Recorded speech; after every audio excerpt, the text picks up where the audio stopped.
Okay, good morning, everybody. This is the Haitian Freethinkers radio show, and I am Reggie. Joining me today is my co-host, James. And you are... Yes, and we are broadcasting to you live at our new date and time.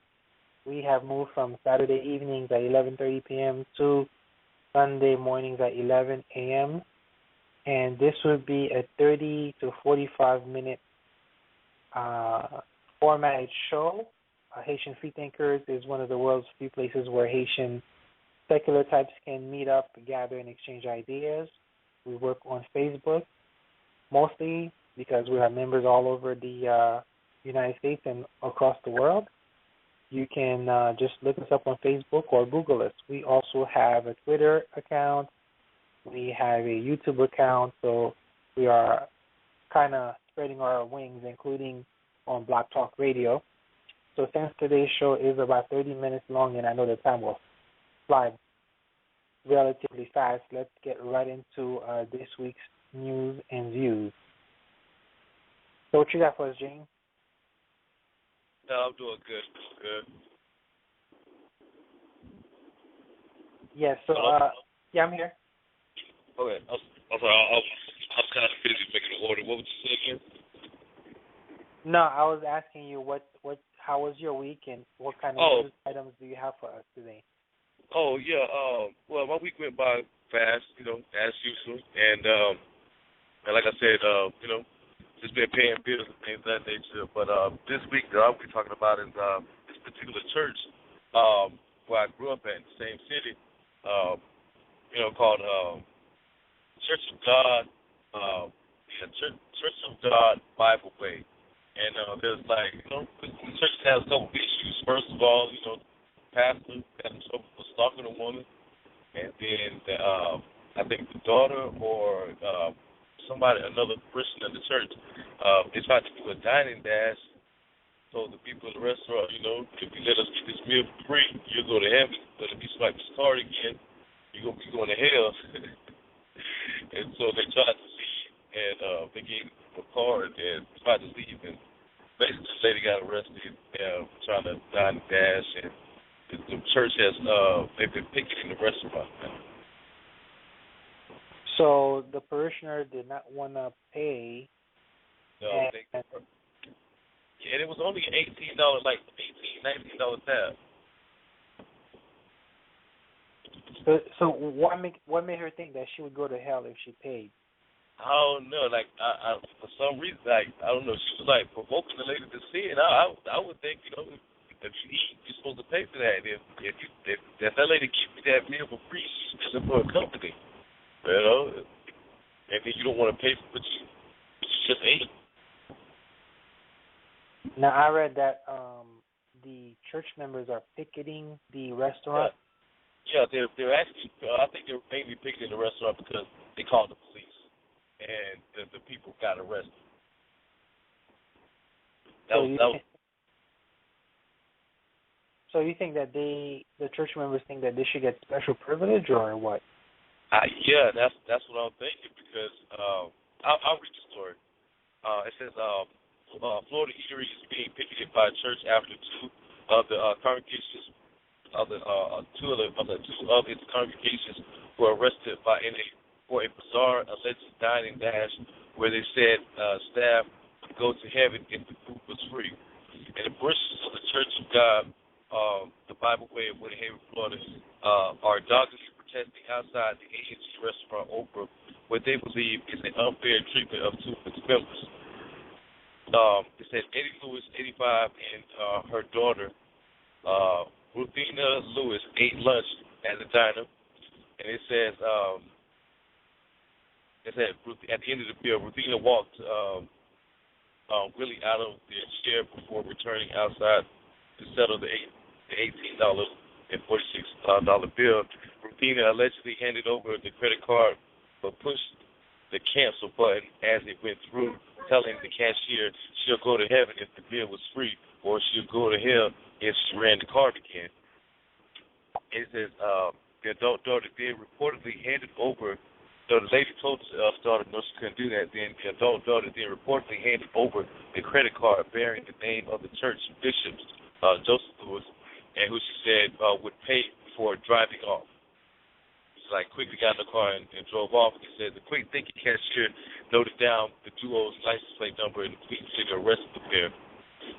Bishop Joseph Lewis did in fact pay the bill after being told by the restaurant owner George Paraguay he dropped the charges, but Paraguay then reportedly refused to carry out his promise, leading members of the church to think it. They should not have treated Willie that way, said Lewis. Added, this woman is a pillar of the community that she lives in. That was basically the end of the story. Okay, so it was the one that was the lady that was supposed to pay that was concerned about going to heaven, or was it the cash? Okay, for what I just read, it was basically a daughter, and a granddaughter and a mother. I mean, a granddaughter and a grandmother, basically. They went out to eat, so the granddaughter pulls out the card to pay. Then before the card goes through, I guess she knew she didn't have money on it, and so she presses the cancel button and said, "Hey, you let us get this meal for $18 free, you'll go to heaven. But if you swipe that card again, you're going to go to hell." And the lady basically told her, "No, we can't do that." And so, and they said before she even paid, that she, I guess, wheeled the lady out in the car, but then came back to the pay or whatever. But then when the lady was like, "No, we can't do that," then she just handed her a second card and then just drove off. Okay. This is the. Sorry to cut you off. I just wanted to remind the listeners that this is the Haitian Free Thinker Show. If you're listening out there live and you wish to call in, the guest call-in number is 646-652-4442. Again, that's 646-652-4442. Now, my question is, I know this is the church that you were part of at one time, correct? No. Actually, the church I was part of was Church of Christ. This was the Church of God. It's just in the same city where I grew up at, basically. Because I'm telling you, there's like a church on every corner, almost like in Polk County. Oh, okay. There's so many churches. Now, are all the denominations represented, or are they mostly just one group denomination? All of them are individual churches. They're not connected or interconnected with each other. They're all the different names. They're on different brands. They're on different beliefs. Is there a large Haitian population over there for that town? You said a large who? Haitian population. Oh, yeah, in Winter Haven, yes, there's a very large Haitian population in Winter Haven, Florida. As a matter of fact, one of the nicknames they call it is Little Haiti. Oh, I didn't know that. And how far is Winter Haven from the town where what George Zimmerman is from? George Zimmerman, they're like that was like Stanford or Orlando area. So that's probably about 30 minutes, 45-minute drive at the most. Oh, okay. Yeah. Just trying to get my mind as far as okay, geography. Okay, have you heard of the highway I-4, Interstate 4? Yes. Okay, well, Interstate 4 it goes between Orlando and Tampa. Polk County, Lakewood, Florida, all that area where I live is right in between that, right along the I-4 corridor. So when we get up and we want to go out of town and have fun or whatever, we just say, hey, we want to go to Tampa or we want to go to Orlando. It's like 15 minutes to Tampa, 20 minutes to Tampa, and 30, 45 minutes to Orlando. It depends on how far you want to drive. Oh, okay. Did you hear about the proposed bill that almost got signed by the Arizona governor about religious freedom and not allowing gay people to eat? Yep. I did see that, and they were saying that it was smart for her to go ahead and veto that because the Super Bowl, I think they're going to have that in Arizona next year, and that's going to take a lot of revenue, from the city if they don't have the Super Bowl there. Now, of course, the people at the Super Bowl, the NFL, they can afford to lose, a couple $1 million. but that the city, Arizona itself, they don't really have a good look. So especially if they don't have the Super Bowl there, it's going to take a lot of revenue and a lot of travelers away from that city or from the area. Okay, I did some research and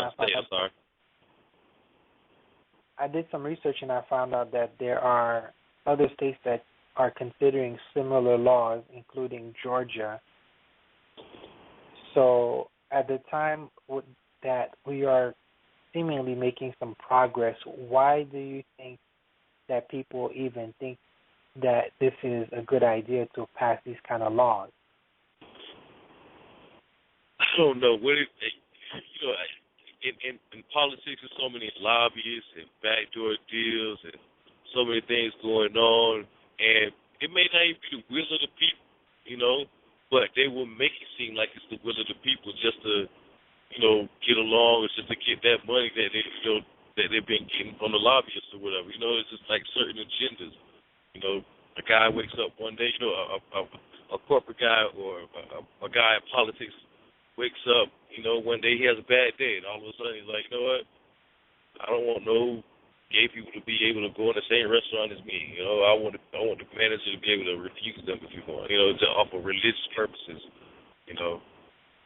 I don't know. It's just crazy. There's just so many things as far as politics. It's hard to pinpoint what their true goals, and what their true motives are. One of the things I was thinking about recently was, what would it take for these people or these churches or organizations to be considered a hate group?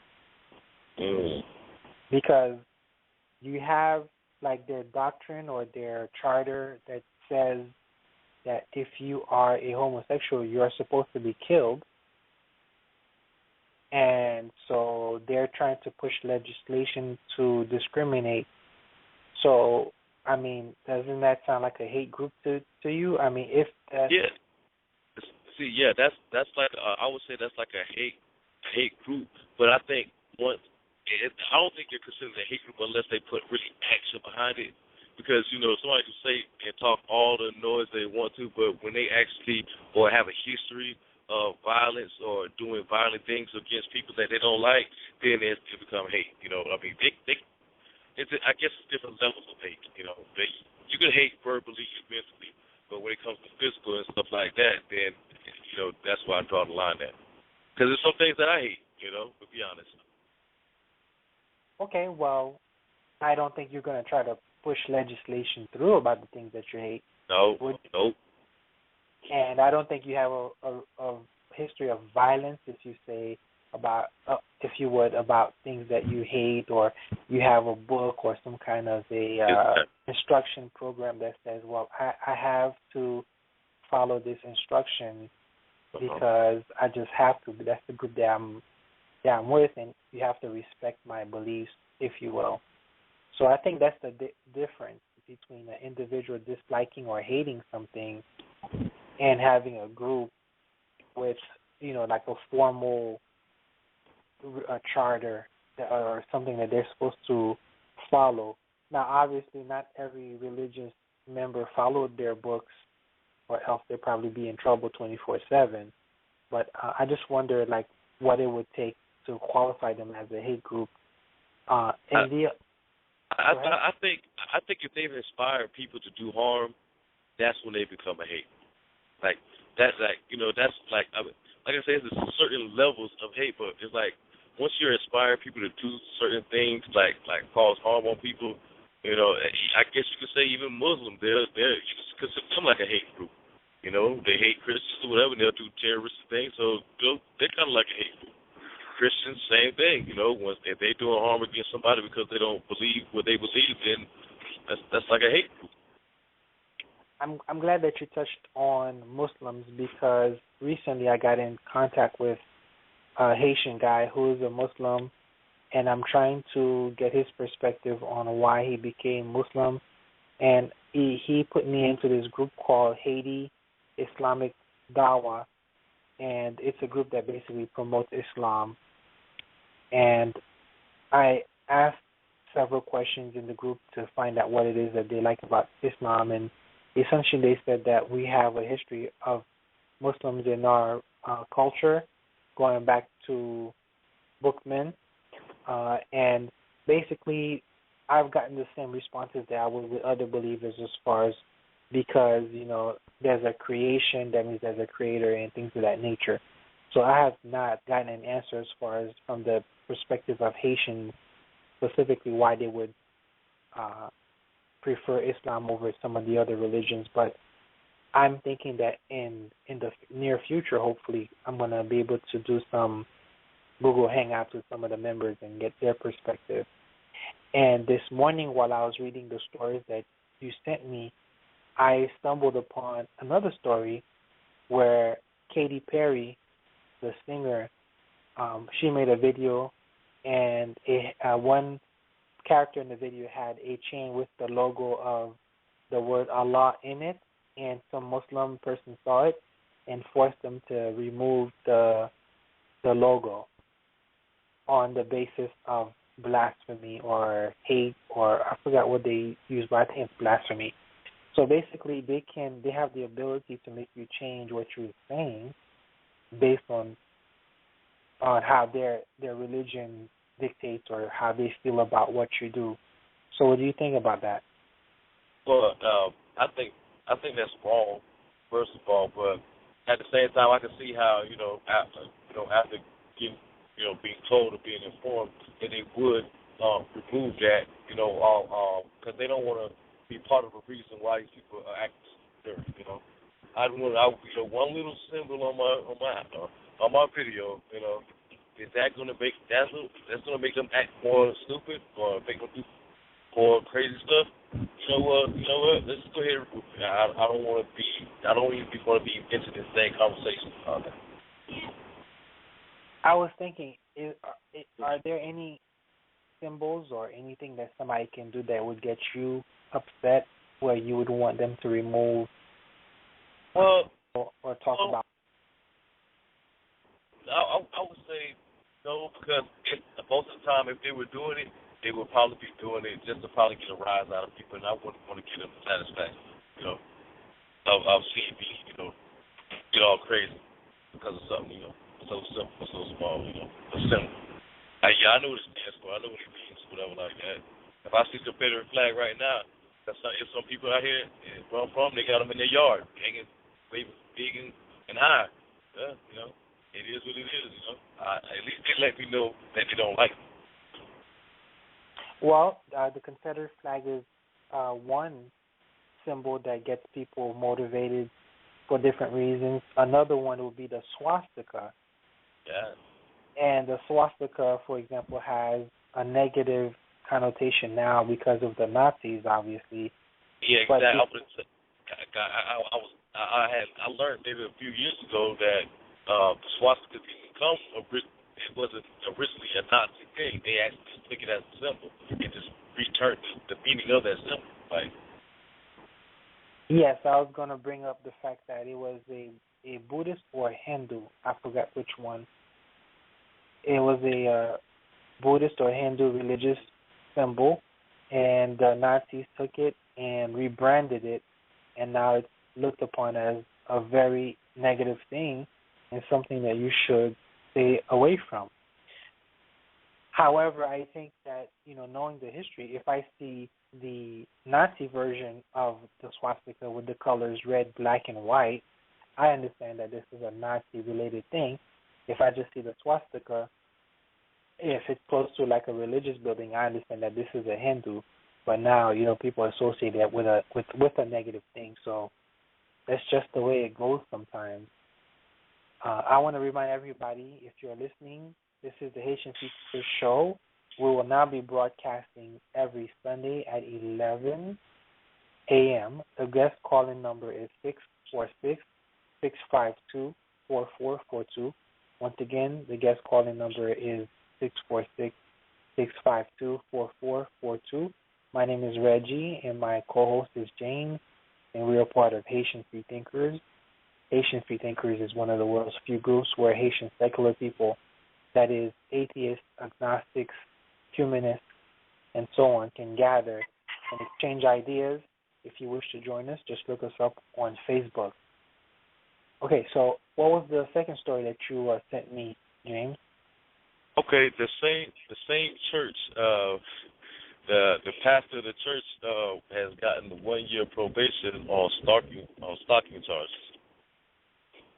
This is the head pastor. Yeah, the head pastor. Like, I don't think he's the head pastor, but he's probably one of the pastors in the church, one of the main ones. It says, Winter Haven pastor, hold on, was sentenced to 1-year probation and a plea deal in the county court to resolve charges of stalking. Clayton Coward, 40, of Church of God, the Bible Way, and he did give the address. Please, no contest on May 31st to misdemeanor charges of stalking. Polk County Judge Mary Christine Green did not withhold adjudication, meaning Coward would have the conviction on his record. Coward, who lives in the address, was charged after a woman complained that he put a GPS tracking device on her blue Nissan car without her knowledge or permission, according to the Polk County Sheriff's affidavit. The victim had sought an injunction of protection against dating violence in August after she told officers that she had an affair with him, according to court records. Okay, she had an affair with him, and I guess she was breaking up with him or something, and he was stalking her. In their criminal investigation, Polk County Sheriff's detective said that Coward borrowed the victim's car on July 27th. He had used the church's tax exemption and the church's check card that was issued to him to buy a $350 GPS tracking device and had it installed without telling her. The detective said that during the following 2 weeks, Coward would call the victim and tell her where she was, and the woman discovered the tracking device on her car radio, began giving her feedback. Okay. And so she took it to go get looked at, and they said, you have a tracking device on your car. And, okay. And did he use the church credit card to buy the tracking device, if I remember correctly? Yep, he used the church exempt funds and the credit card that they had in the church's name to buy the $350 GPS. I had a experience where I went to Radio Shack with one of the guys I used to go to church with, and we went to Radio Shack to buy a camera, and I remember that he used this piece of paper and showed it to them, and that's how he avoided paying tax. So basically, they'll be like, no, we're not going to. You don't have to pay tax because you have this church exempt paper right here. That's basically correct. So they don't have to pay sales tax. Now, obviously, the story is juicy because the guy was stalking the woman. But when I first saw that transaction with the guy I was with back in Miami, I asked him, is this only for Christian churches or all churches? And if I remember correctly, I think he said that all religious institutions get this. And I thought that was kind of unfair. But I think also our conversation mentioned about how other religious people are able to get the same benefits. And if I remember correctly, he didn't seem to like that fact, and he thought that it was pretty okay that they have these kind of perks or whatever. But I thought that it was pretty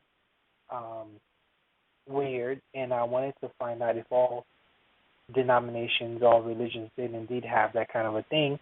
And to be honest with you, I was going to be like, well, how can I start a little hustle so I don't have to pay those taxes? Because I cannot imagine how the government will differentiate between a fake religion and a real one, True. But I'm sure they have a way to, I guess, differentiate. But I just think that it's just a small thing because they got a lot of tax breaks already. Why don't they pay sales taxes for things, So, but they have a lot of power, a lot of lobbyists, like you mentioned earlier. So, I guess that's just the way that the cookie crumbles sometimes.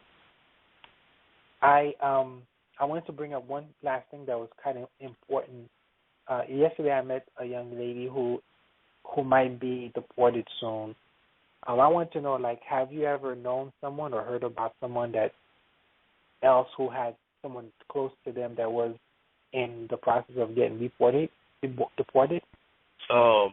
Yeah, I've known there was a girl that I grew up in church with, and her husband, he was a Haitian guy, and he was a good brother, but his other brother, he had an older brother that used to get in trouble a lot, and his brother used his name one time while he was getting arrested or something, and like the lady and her husband, they'd been together, guy never been in trouble in life, and then one day he went to go do something with immigration. It was like, well, hold up, you having a warrant and some this, that, and the third, and they locked him up. And he got out some way, but they were still trying to do a deportation on him, and him and his wife almost had to spend like the entire like savings or whatever, a lot of money in their bank just to make sure that he didn't have to go back overseas. It was very like, hard for him at the time because it was all about paperwork. Okay, so I'm assuming the wife was an American? Yeah, the wife was American, but it was the certain charge, like something really, really like a federal charge, and his brother like used his name or something, and it kind of messed him up. You see, the young lady that might be getting deported, she might be. I mean, she was married as well. So my question is, like, I thought it was automatic that if you marry an American citizen, you kind of become a citizen. Kind of Yeah, you have to go. I know you have to go down to the INS, and you have to go through all that paperwork, and you do have to do interviews and stuff of that nature. So, you said she was married. Were they divorced, or are they still married? Oh no, they've divorced. But in the case that you just brought, I was wondering how long they were together because I figured the guy must have been at least in the process of becoming a citizen since they were married. Yeah, let me say they had maybe a 3 or 4 year old. I can't remember. So they had like maybe 2 or 3 children together. So he'd been here for some time, but even before that, before he met his wife, he had been here. He had already been here for some time. Okay, so then. Was the case eventually resolved? Obviously, you know about the brother. Yeah, they actually resolved the case because they were like, well, at the time he was showing paperwork and stuff that, at the time of this that I wasn't even there, things of that nature. And then, they got it resolved and everything's good. So did they get their money back or it's like too bad? I don't know if they got their money back, but I know they had to pay lawyers. It was all in the lawyers. Something they tells me that they probably didn't get their money back, and if that's the no, they didn't get no like, as far as like, the thousands of dollars that they did. No, they didn't get that back. That was just cost of doing business. I wonder how the brother was able to even use the name. I don't know. It was just I remember because he was telling me about it, and I was like, yeah, he almost got deported because.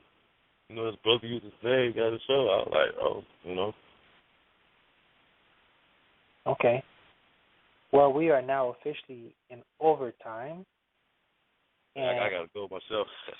Okay, so we'll wrap it up right now. So thank you for calling in and joining me. So I'll see you next Sunday. If there's any change, of course, we'll discuss it prior to that. But just have a good day, and I'll talk to you next week. All right, you too. Bye.